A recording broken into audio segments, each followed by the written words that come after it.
नमस्कार, आप देख रहे हैं यून्यूज़ यूपी और मैं हूं राहुल सिंह। यूपी गुनाह में गुनाह की एक और सच्ची सनसनीखेज खबर लेकर मैं आपके सामने हाजिर हूं। यूपी के गोरखपुर में 7 तारीख को एक दिल दहला देने वाला दिन दहाड़े हत्याकांड किया गया था अंजाम। निषाद पार्टी के कार्यकर्ता दिनेश निषाद को दौड़ाकर 4 लोगों ने गोली मारकर बेदर्दी से मौत की घाट उतार दिया था। इस हत्याकांड के बाद राजनीतिक सरगर्मियां बढ़ गई थी।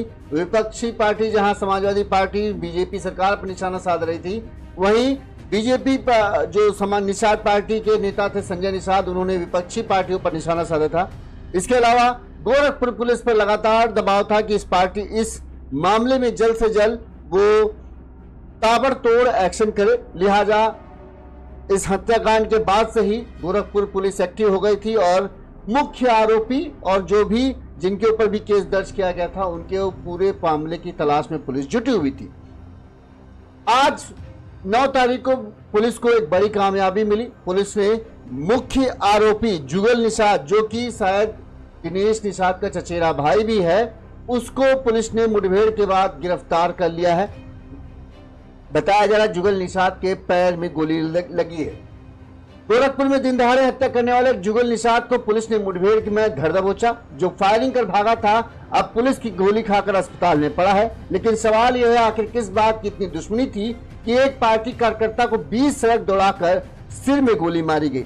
आज हम खोलेंगे इस दुश्मनी के पीछे के सारे राज, और हो सकता है शाम तक गोरखपुर पुलिस भी इस हत्याकांड का खुलासा करते हुए प्रेस कॉन्फ्रेंस करे, तो हम आपको एक बार फिर से इसकी जानकारी देंगे। गोरखपुर में दिन दहाड़े निषाद पार्टी के कार्यकर्ता दिनेश निषाद की गोली मारकर हत्या कर दी गई थी।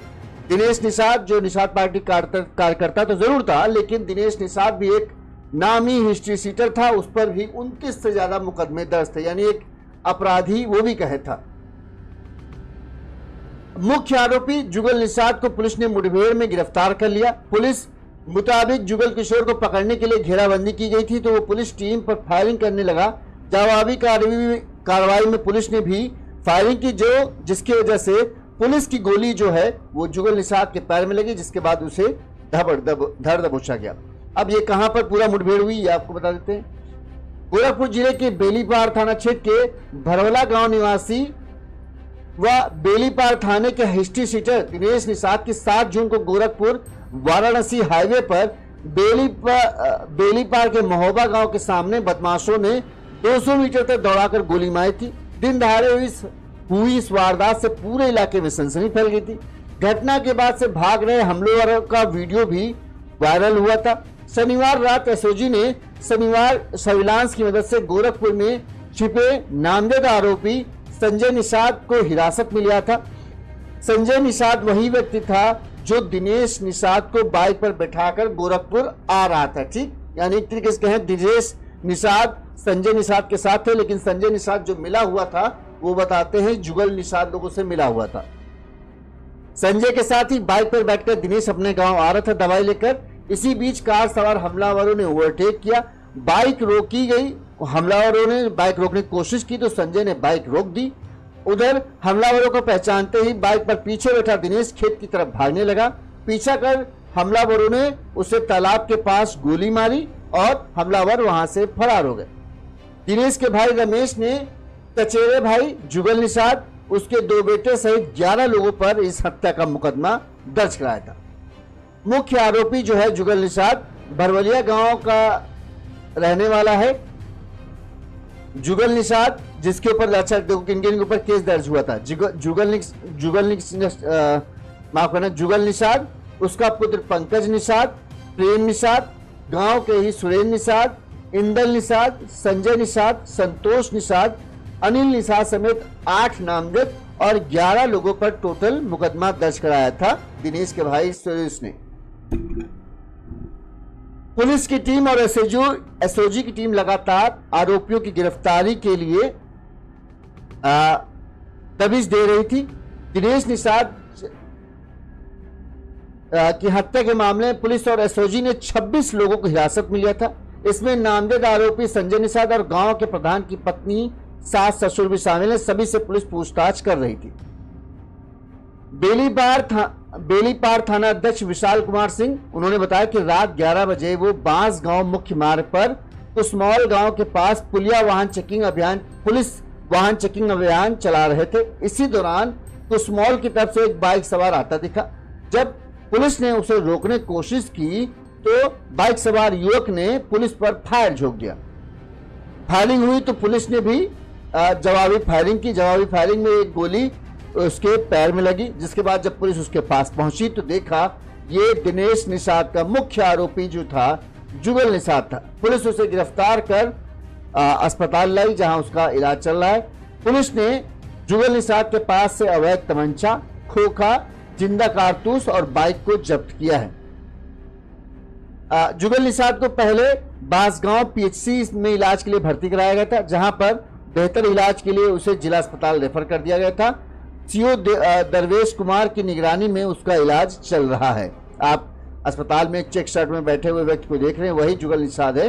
यही बताया जा रहा है जो दिनेश हत्याकांड का केस था, उस केस में ये मुख्य आरोपी था, ये कहा जा रहा है।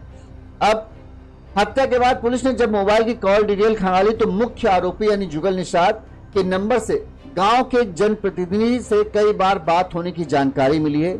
जनप्रतिनिधि, कुछ लोगों का कहना है कि गांव का प्रधान ही था, क्योंकि गांव का प्रधान के भी दिनेश से दुश्मनी चल रही थी। अब सच है कि नहीं झूठ, ये पुलिस की जांच में सामने आएगा। पुलिस सूत्रों के अनुसार दोनों तरफ से एक दूसरे को कॉल किया गया था। पुलिस टीम अभी जनप्रतिनिधि को हिरासत में लेने वाली थी कि उसके घर वालों के साथ उसने गांव छोड़ दिया है। घटना के बाद गांव में चर्चा कि दिनेश और जुगल के बीच जमीन को लेकर चल रही दुश्मनी हत्या का कारण बनी।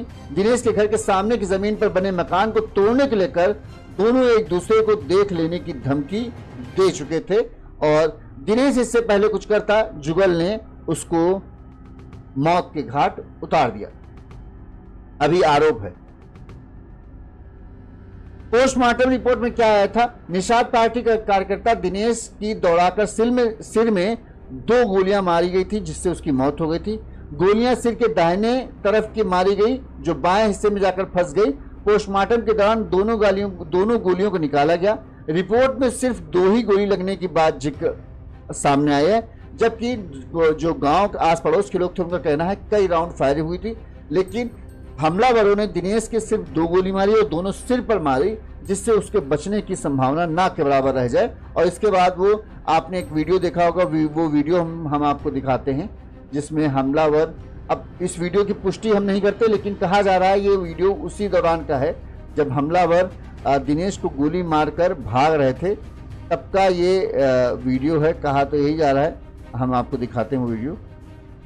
ये वो वीडियो है जिसमें 3 हमलावर भागते हुए दिख रहे हैं और संजय निषाद जो दिनेश को बाइक से लेके जा रहा था वो भी इस पूरे हत्याकांड में बताते हैं शामिल था, शायद आरोप है। दिनेश की पत्नी संध्या ने इस मामले में बताया कि वो अपने मायके मऊ में करीब 1 साल से रह रही थी। उसकी वजह ये थी कि दिनेश अपराध की दुनिया छोड़ने को लेकर उसकी कई बार उससे बहस हुई थी और उसके 2 छोटे छोटे बच्चे थे। वो जानती थी कि अपराध की दुनिया में कभी भी कुछ भी हो सकता है, लिहाजा वो ऐसा नहीं चाहती थी कभी, चूंकि खानदानी दुश्मनी चल रही थी और आस पड़ोस में थे, तो उसे वो डर था कि कहीं ऐसा ना हो किसी इस दुश्मनी के चलते उसके बच्चों को कोई हानि पहुंचाए। लिहाजा इसी वजह से वो अपने बच्चों को लेकर मायके में रहने लगी थी, लेकिन दिनेश से कंटिन्यू बात करती थी।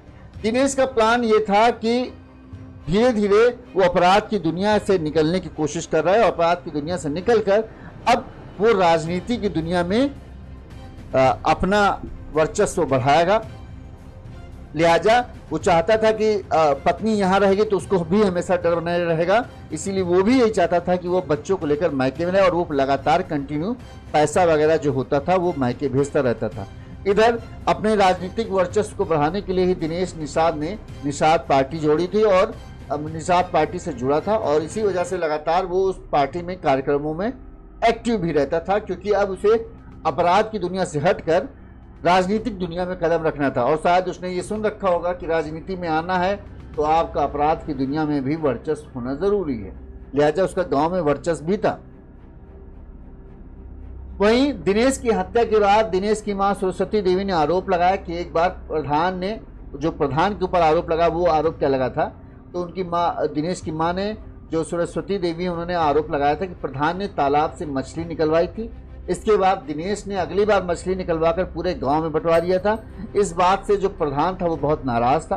पुलिस अभी इसे हत्या की प्रमुख वजह मानकर छानबीन कर रही, लेकिन अभी इसकी पुष्टि कुछ नहीं हुई है, जांच में है। अब अगर आज पुलिस खुलासा करती है तो पता चलेगा कि प्रधान का भी इसमें हाथ था कि नहीं था। लेकिन जो दिनेश की मां है उनका कहना था जुगल से जमीन को लेकर विवाद चल रहा था। वहीं गांव का प्रधान भी बेटे से नाराज था। गांव के बाहर हाईवे के किनारे ग्राम पंचायत के तालाब में डाली गई मछली निकालकर दिनेश ने बंटवा दी थी गांव में। इस बात को लेकर दिनेश और गांव के प्रधान में खूब दुश्मनी इस टाइप की हो गई थी। लिहाजा दिनेश के घर वालों ने प्रधान पर भी शक हत्या का जताया था। अब आपको बता देते हैं कि पूरा घटनाक्रम और दुश्मनी की असल वजह क्या है। जो बेलीपार थाना चाहो है, यहाँ भरवलवा गांव जो है, यहाँ पर 4 भाई रहते थे, पुराना आप समझिए। इसमें है भूखल निषाद जो सबसे बड़े थे, रमाशंकर दूसरे नंबर के थे, गौरी निषाद तीसरे नंबर के थे और चौथा था कांता निषाद जो सबसे छोटा भाई था। सभी भाई बाहर रहकर जीवन यापन करते थे। बाद में उनके जमीन को लेकर विवाद हुआ। बताते हैं कि वर्तमान में अभी सभी जो चारों बड़े ये सब भाई थे, इन सबकी मृत्यु हो चुकी है। गौरी निषाद के बेटे जो आप समझे तीसरे नंबर के जो बेटे थे गौरी निषाद, उनका बेटा था दिनेश निषाद। दिनेश निषाद ने बताते हैं जिसकी अभी मृत्यु हुई है, दिनेश निषाद ने अपने चाचा कांता निषाद को जमीन के चलते बुरी तरीके से मारा पीटा था, जिससे उनकी मौत हो गई थी। और चाचा लगता था, सगा चाचा लगता था, ऐसा नहीं। और उसकी कांता निषाद की मौत हो गई थी। कांता निषाद के 2 बेटे हैं, इंदल और सुरेंद्र, जो इस हत्याकांड में आरोपी हैं, जिनके ऊपर कहा जा रहा है कि इन्होंने अपने पिता का बदला लेने के लिए दिनेश निषाद की हत्या की। वहीं जो जुगल किशोर पर हत्या का आरोप लग रहा है वो मुंबई में रहता है, और जुगल किशोर जो है सबसे बड़े भाई जो है भूखल का बेटा है। ठीक, कांता जो सबसे छोटे थे कांता प्रसाद, उनके 2 बेटे थे इंदल और सुरेंद्र। वहीं सबसे बड़े जो पिता वो थे चाचा भूखल, उनका बेटा था जुगल किशोर। तो इन 3 लोगों ने, सबसे बड़े और सबसे छोटे बेटे के सबसे बड़े और सबसे छोटे के भाई के बेटों ने मिलकर तीसरे नंबर के बेटे दिनेश जो था उसे मारा है, क्योंकि उन्होंने उनके पिता की हत्या की थी।